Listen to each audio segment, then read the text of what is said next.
Coach, can you give us a rundown of who's in, who's out, and who's starting tonight? No, AD will play. He'll play, and he'll be in the lineup.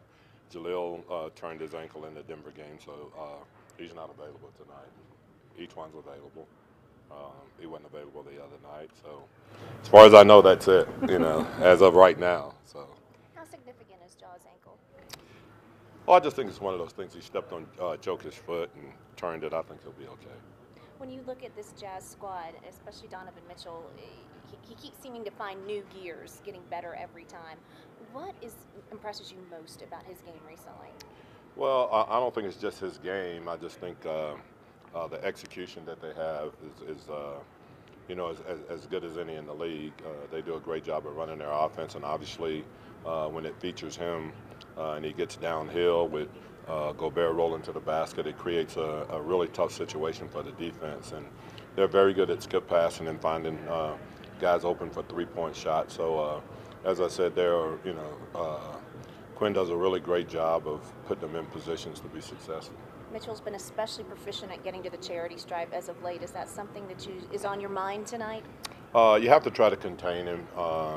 That being said, the shots that he made to get him over the hump in the Milwaukee game were all jump shots created in a one-on-one situation. So, you almost have to pick your poison with him. But he's a great player, and, you don't stop him. You got to try to do everything you can to contain him and make him earn his shots. It's not so easy going to the basket or something. But he's a terrific player.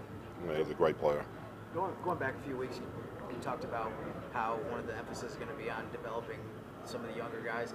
How encouraging has it been just to see some of the stuff that they've done and the fact that they've been able to get wins and play in close games and just all the experience they've had? I think that's what that's what we set out to do, and it's working that way. We want to put them in situations where they're not just out there in garbage minutes or anything like that, but put them in situations where it's very important.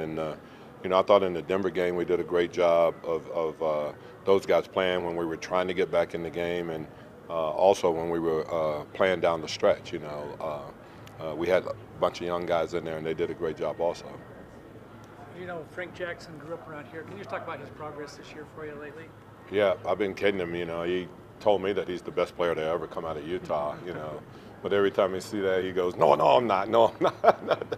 But no, he's a terrific player. I think with him, this is like his rookie year because obviously he didn't get to play at all last year, and he was hurt at Duke. So this is the first time really in a couple of years where he's been able to play extended minutes in basketball. And the thing I like best about it is that I think defensively he's really solid, and that seems to be the area where most perimeter guys struggle the most in this league. And I think he's shown that he's going to be a really good defender. And I think when he's relaxed and he plays, he's a very athletic guy, and his offense is coming around, and he's deciding what he can and can't do. So it's been a real growing situation for him, and I think he's taking advantage of it. And, just like any rookie, I think he goes through the ups and downs of having a good game or struggling some or making shots and then missing shots. But, he's only going to get better by the experience of being out on the floor and playing. So we're happy to have him, and we think he's going to be a really solid player in this league. Just talk about playing Utah again in a couple of days, just as back-to-back games. What do you think about that? Yeah, these are well, it's kind of like a playoff situation, but you don't really put the same kind of emphasis on it. But it's interesting because obviously one team is going to have to make more adjustments than the other team, and that's usually the way it is when you go back-to-back like this.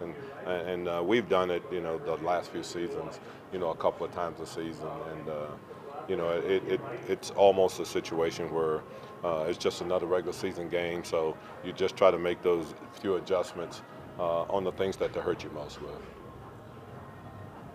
Thank you. Thanks, Coach.